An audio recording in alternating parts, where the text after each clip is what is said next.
Hello students, good morning. Yesterday, I was discussing about tax, different types of tax, and the merits and demerits of direct tax. Is not it? So today, we shall discuss about the next tax, that is the indirect tax. Indirect tax, its merits and demerits. Now, indirect tax is the tax which is imposed on the goods and services that you consume. ଯେତେବେଳେ ଆମେ କୌଣସି ଦ୍ରବ୍ୟ ବା ସେବା consume କରନ୍ତି ସେ ଦ୍ରବ୍ୟ ଓ ସେବାର ଦର ମଧ୍ୟରେ ଯେଉଁ ଟ୍ୟାକ୍ସଟି ଲୁକାୟିତ ହୋଇଥାଏ ସେ ଟ୍ୟାକ୍ସଟିକୁ ଆମେ ଇନଡାଇରେକ୍ଟ ଟ୍ୟାକ୍ସ ବା ପରୋକ୍ଷ କର କହିବା। ତାର ବେଷ୍ଟ ଏକ୍ଜାମ୍ପଲ୍ ହେଉଛି GST, goods and services tax. Okay, ବର୍ତ୍ତମାନ ଦେଖିବା ସେ ଇନଡାଇରେକ୍ଟ ଟ୍ୟାକ୍ସ ଯାହାକୁ ଦେଶର ପ୍ରତ୍ୟେକ ନାଗରିକ ସେ ଟିକସ ପୈଠ କରନ୍ତି से टैक्सर कौन सुगुण अच्छी कौन दुर्गुण अच्छी। देख ये मुझे लिखी merits and demerits of indirect tax. First merit आसवा कन्वीनिएंट, सुविधाजनक। ये टैक्सटा पैठ करिया खूब सुविधाजनक, कारण जे करदाता से द्रव्य क्रय कला माने टिकस पैठ करदे एवं से टिकसटा सरकार पाखु पलैगला। तेणु एठी से टिकस देवाई आमको आउ कौन असुविधा होगा पड़ोनी आमको कौन इनकन्वीनियंस फेस करा पड़ोनी। We need not go to any chartered accountant or any lawyer to pay the tax. Here payment of tax is very simple because when we purchase a good we automatically pay the tax and the tax goes to the government, so it is very easy to pay the tax. Second is no evasion. ए tax को evasion करहबनी। Evasion माने ए tax को तुम्हें लुचई पारिबनी बा टिकस को तुम्हें नदे रही पारिबनी, तुम्हें टिकस फांकी करि पारिबनी, कारण जी भी द्रव्य किणिबो से टिकस देवा को बाध्य हबो। तेणु एटी द्रव्य क्रय बा विक्रय हैला माने टिकस ऑटोमेटिकली पैठ हो गला एवं जी भी द्रव्य क्रय करिवो से टिकस पैठ करिवो। तेणु there is no question of any tax evasion because anybody who purchase the good has to pay the tax and the tax goes to the government treasury. Okay, तो सुविधा एटा। Third, regulates harmful consumption. ये टिकसटा विभिन्न प्रकार अदरकारी बा क्षतिकारक consumption बा उपभोग को ये बंद करता है। किपरि मनुष्य जीवन पाई समाज पाई क्षतिकारक कौगुड़ाक ना मद, सिगरेट, ड्रग्स, अफिम, गंजेई ये सब अति अदरकारी जिनस, क्षतिकारक जिनस। एगुड़ा उपर सरकार अधिक टैक्स पकई था। अधिक टैक्स पकड़े कौन हम ना लोक मैंने यार कंजम्पशन कम करेंगे। कंजम्पशन कम कले यह समाज पाई, व्यक्ति पाई, उभय को पाई यह हित साधन करिवो। तेणु ये टिकस माध्यम रे सरकार ये जो क्षतिकारक बा अदरकारी उपभोग को बंद कर थांती। चतुर्थ रे वाइड कवरेज। आर कवरेजटा वाइड। ये टैक्स जो पेमेंट करती लोक मैंने सारा देशर प्रत्येक नागरिक, प्रत्येक व्यक्ति जे द्रव्य क्रय करे सी टिकसटी पैठ करे। तेणु ए टिकस अंडर रे देशर प्रत्येक व्यक्ति आसी था। तेणु आर कवरेज 100%। किंतु डायरेक्ट टैक्स मन पका काली कही डायरेक्ट टैक्स कवरेज खूब कम, 15 to 20% people of the country only pay direct tax, so the coverage is very limited.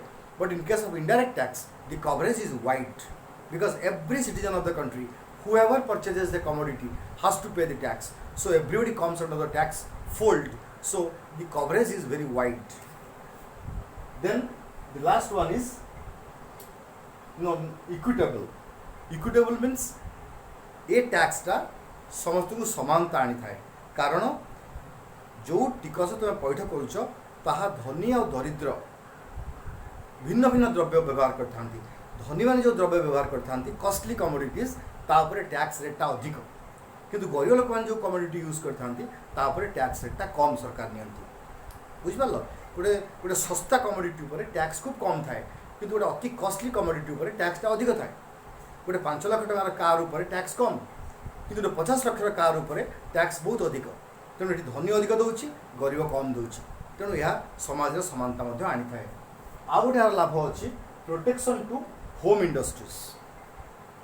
देशीय शिल्प मानक प्रोटेक्शन दिए, सुरक्षा दिए। ये एपर एक टिकस जो टिकस पैठ करी देशीय देश मध्य शिल्प गुड़ाक विदेश शिल्प गुड़ाक ठारू माने सुरक्षा पाई था।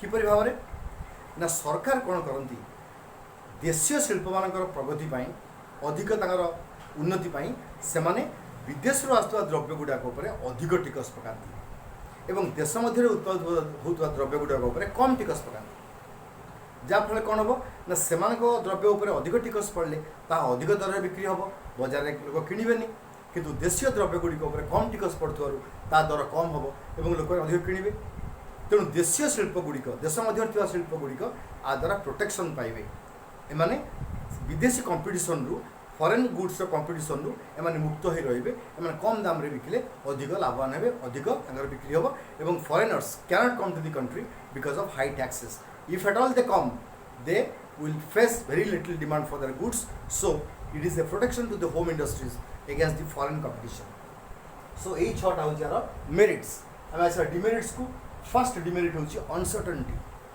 अनिश्चितता वो तुम डायरेक्ट टैक्स रे कहितली गवर्नमेंट केते टिकस पाइबो व्यक्ति केते टिकस दबो डायरेक्ट टैक्स से आगुर जानी थांती तेणु गवर्नमेंट यदि आगुर जानी जाए से केते टिकस पाया को जाउची से अनुसार तर प्लान पॉलिसीज प्रोग्राम सब फिक्स करे ताको सुविधा हुए किंतु इनडायरेक्ट टैक्स केस रे गवर्नमेंट गोटे सियोर नुहे गोटे सर्टन नुहे पूरा अनिश्चित भीतर थाए से केते जीएसटी पाइबो ता कारण होची लोक माने द्रव्य क्रय कले ही टिकस सरकार पाइबे लोक माने द्रव्य क्रय करने बाध्य नुहंती तेणु लोक माने यदि अधिक द्रव्य क्रय करती बजार यदि अधिक भल चले ताहले केवल सरकार अधिक टिकस पाइबे यदि बजार खराब चले बर्तमान बजार खराब चली कोरोना समय तेणु बजार खराब समय डिमांड लोक कमी जहाँफल सरकार टैक्स कमी जाऊँगी तेणु सरकार मोटे सियोर नुहंती जे केते से टिकस पाइबे तेणु सरकार निजर प्लान और पॉलिसीज गुड़ाक ठीक भाव में इम्प्लीमेंट करिपारंती नाही। सेकेंड इनइक्विटेबल माने होची असमानता जमी डायरेक्ट टैक्स था इनइक्विटेबल ये मध्य किसी परिमाण में इनइक्विटेबल केमती ना देख जो द्रव्य मन गोटे कलम एग्जांपल नवा ये कलम टी गोटे गरीब लोक किणले जी टाँग किण धनी लोक किणले भी से टाँग किण तेणु उभयों दर सामान अर्थात कर हार मध्य सामान गोटे गरीब लोकटे से जी कर दब धनी लोकटे से कर दब यह कौन यथार्थ केबे भी नुहे यदि उभय सामान कर देवे ताहले एठी गरीब लोक मान बेसी बाधिब तेणु यह समाज में असमानता आणिब यह आदौ समानता आणिब नाही कारण जो द्रव्यटी गरीब जहाँ टैक्स दब से द्रव्यटी किणले धनी मध्य से टैक्स दब ताहले यह आदौ समीचीन नुहे यह समाज में इनइक्वालिटी बढ़ेब असमानता बढ़ेब। थर्ड कहला अनइकोनोमिकल ये टिकस आदाय करने सरकार को प्रचुर खर्च करने पड़े अर्थात जीएसटी जमी डायरेक्ट टैक्स लोक मैंने आय अधिक हेले से इनकम टैक्स को लेकिन सरकार पाखे पैठ कर दे आसती सरकार आसिक लोक टैक्स नियंती किंतु इनडायरेक्ट टैक्स केस रे सरकार लोक मान टिकस नापी विभिन्न ऑफिस खोली विभिन्न लोक नियुक्ति देइछंती सेल्स टैक्स ऑफिसर तुम जीएसटी ऑफिसर्स सो से समस्ते देखिए जे किपरि भाव में ठीक भाव में टिकस पैठ होना ना तेणु से दुकानी मान टिकस आदाय करवा एत सहज कथा नुहे से सरकार को प्रचुर अर्थ खर्च करा पड़े तेणु सरकार जी अर्थ पाती टैक्स आकार में बहुत परिमाण अर्थ व्यय हो जाए टिकस आदाय करने तेणु यहाँ अनइकोनोमिकल बा ठीक भाव में हो पारे ना।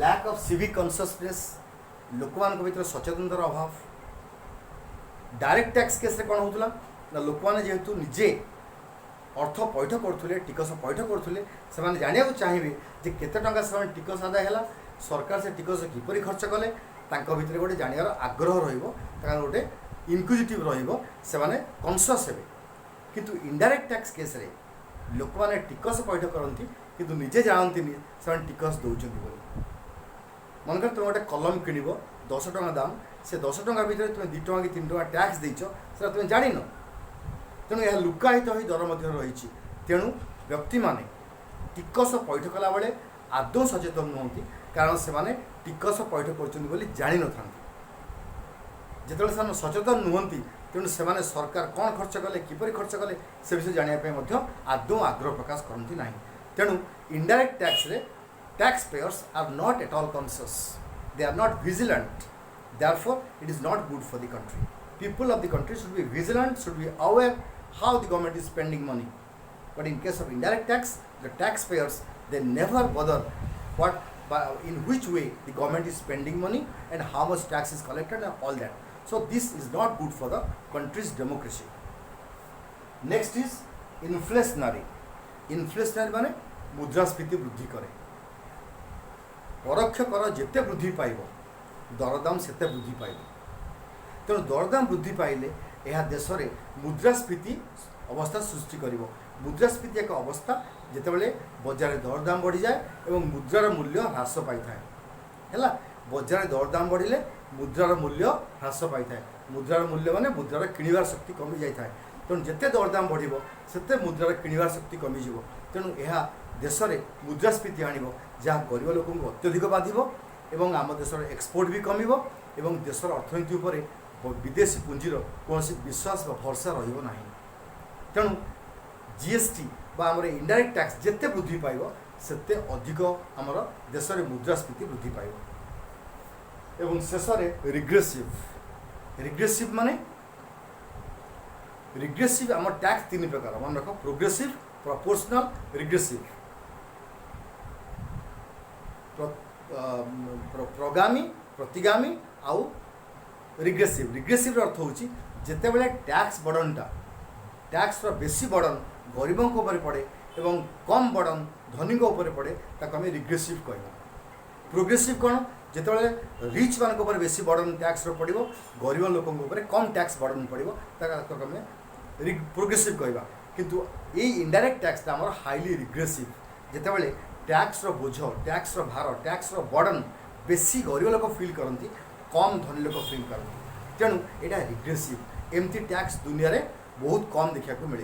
किंतु इनडायरेक्ट टैक्स आम रिग्रेसिव. मुझे कहली ना गोटे कलम मुझे 25 टका दे किणवी, धनी लोक 25 टका दे किणवे, कोटिपति 25 टका दे किणवे और देशर समस्त नागरिक 25 टका दे किणवे. ताहले गरीब लोक बाधिब ना कि से टैक्सटा गरीब लोक पड़ला बेसी बाधिला किंतु से टैक्सटा धनी लोक पड़ला बेसी बाधिब ना. यहाँ हूँ रिग्रेसिव. जो टैक्स धनी धनी को कम बाधिब और गरीब को बेसी बाधिब that is called regressive tax. So आजिकल आम देशर टैक्स सिस्टमटा रिग्रेसिव ना किंतु यही जीएसटी बा आम गुड्स एंड सर्विस टैक्स बा indirect tax is highly regressive in nature. तेणु अधिक रिग्रेसिव होती भल नुहे है. So these are the merits and demerits of direct indirect tax. So with this आम टैक्स सरला. नेक्स्ट टाइम आम आसिले आम पढ़ा बजेट. Okay, thank you.